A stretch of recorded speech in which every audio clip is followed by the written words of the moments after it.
Have you ever wondered why American elections almost always seem to come down to just two political parties? Or why people identify so strongly as Democrats or Republicans? Political parties are often criticized for creating division and encouraging conflict, yet they are also one of the most important parts of American democracy. Without political parties, organizing elections, choosing candidates, and passing laws would be much more difficult. Political parties help connect citizens with their government by giving voters choices and providing a way for people with similar ideas to work together. In this video, we'll explore how political parties developed in the United States, why our country has a two-party system, how parties are organized, and why political polarization has become such an important issue in modern American politics. Setting the context. Let's start with a definition. A political party is a group of people with similar interests who work together to create and carry out policy, and they do it by winning elections. That last part matters. Interest groups also want to shape policy,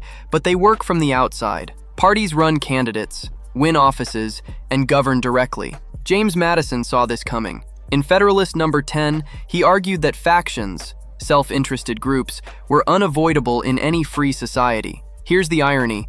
The founders didn't want parties. George Washington even warned against them in his farewell address. But almost immediately, two camps formed. The Federalists, led by Alexander Hamilton, wanted a strong central government. The Democratic-Republicans, who gathered around Thomas Jefferson, preferred state power and autonomy. John Adams won the presidency for the Federalists in 1796. Jefferson took it back in 1800, an election so messy it ended in an electoral college tie and gave us the 12th Amendment. The next big shift came with Andrew Jackson. After losing the disputed 1824 election, what he called the corrupt bargain, Jackson's supporters built something new, the Democratic Party, widely considered the first modern political party in the world. Instead of coordinating elites, it organized ordinary voters, rewarded loyalty with government jobs through the spoils system, and ran political machines to turn out the vote. The Republican Party rose in 1860 out of the fight over slavery, and since the Civil War, those two parties have dominated American politics. Third parties, the populists, the progressives, the Dixiecrats, the Reform Party, have come and gone, raising big issues but never winning the presidency. Main points. So why only two parties? The biggest reason is how we run elections. Most American races are winner-take-all. One seat, one district, and the candidate with the most votes wins. And most doesn't mean a majority. We use plurality voting, sometimes called first past the post. Abraham Lincoln became president in 1860 with just 40% of the popular vote because the field was split four ways. Think about what that does to voters. If a small party has no realistic shot at finishing first, supporting it feels like throwing your vote away, or worse, helping the candidate you like least. In 2000, Ralph Nader ran for the Green Party and drew votes from people who usually voted Democratic. Some analysts argue those Florida votes cost Al Gore the presidency. That's the spoiler effect, and it teaches third-party voters a painful lesson. Other democracies do it differently. Under proportional representation, voters choose a party, and seats are handed out based on each party's share of the vote. If the Green Party wins 7%, it gets roughly 7% of the seats. If America had used that system in 1996, Ross Perot's Reform Party would have claimed 8% of Congress. Under our rules, it got nothing. Add in the Electoral College, which forces a new party to win whole states, and state ballot access laws that require thousands of petition signatures just to get listed, and the deck is stacked in favor of the two big parties. That doesn't mean the system stands still, though. Party coalitions shift over time in what political scientists call realignment. Sometimes it happens suddenly, in a critical election. The classic case is 1932. Franklin Roosevelt built a new Democratic coalition around people hurt by the Great Depression, including African-American voters who had backed the party of Lincoln since the Civil War. That coalition dominated politics for decades. Then, as civil rights moved to the center of national politics, the map flipped again. The once solidly Democratic South drifted to the Republicans, while cities and the Northeast became Democratic strongholds. Now, what does a party actually look like on the inside? Political scientists described three parts. First,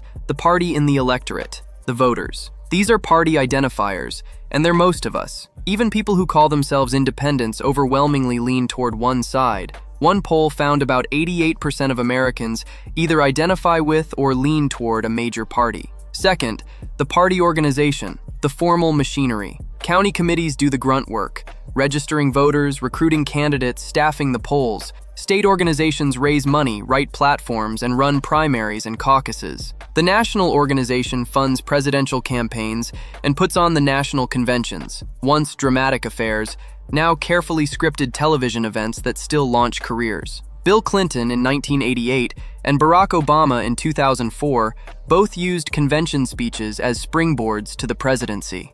Third, the party in government, the office holders, who choose leaders and whips, set the legislative agenda, and try to turn campaign promises into law. Application and deeper example. Here's where things get complicated. Back in 1950, a committee of political scientists published a famous critique arguing that America's parties were too similar. Voters, they said, deserved clear, distinct choices. Well, be careful what you wish for. Today, the parties are plenty distinct, and that has collided with a built-in feature of our system: divided government, when one party holds the presidency and the other controls at least one house of Congress. Divided government makes it hard to pass anything, and when the divide gets deep enough, the government literally shuts down. Jimmy Carter faced 5 shutdowns even with his own party running Congress. Ronald Reagan saw 8. The 35-day shutdown that began in December 2018 became the longest in American history until October and November of 2025, that lasted 42 days. For decades, bipartisanship, cooperation through compromise, softened these conflicts. Reagan and Democratic Speaker Tip O'Neill famously cut deals despite their differences. But since the 1990s, moderates have nearly vanished from Congress, and the parties have pulled apart ideologically, a trend called party polarization. Why did it happen? Scholars point to 3 main suspects. The first is sorting. Voters used to care mostly about state and local party positions. Over time, they began identifying with national party brands and demanding that their representatives fall in line. The realignment of the South is the clearest example. Conservative Southern Democrats became Republicans, and liberal Northern Republicans, like Senator Arlen Specter, became Democrats. The second suspect is the media. National television, then cable, then the internet gave everyone the same picture of what each party stands for, making it harder for politicians to run from their records. The third is gerrymandering, drawing district lines to create safe seats where only the primary election matters, which rewards candidates who play to the base. But gerrymandering can't be the whole story. The Senate has polarized too, and senators run statewide with no districts to rig. Most likely, all 3 forces are working together. The results? Congress passes fewer laws, confirms fewer appointees, and lurches from one budget crisis to the next, while public approval of Congress has sunk to historic lows. Conclusion and key takeaways. Let's pull it all together. Political parties exist to solve a basic problem. How does a huge, diverse country turn millions of opinions into actual policy? Parties do it by bundling issues, recruiting candidates, mobilizing voters, and winning elections. America's 2-party system isn't written into the Constitution. It grew out of our electoral rules, especially winner-take-all districts and plurality voting, which punish smaller parties. Those parties aren't frozen in place. Coalitions shift through realignment,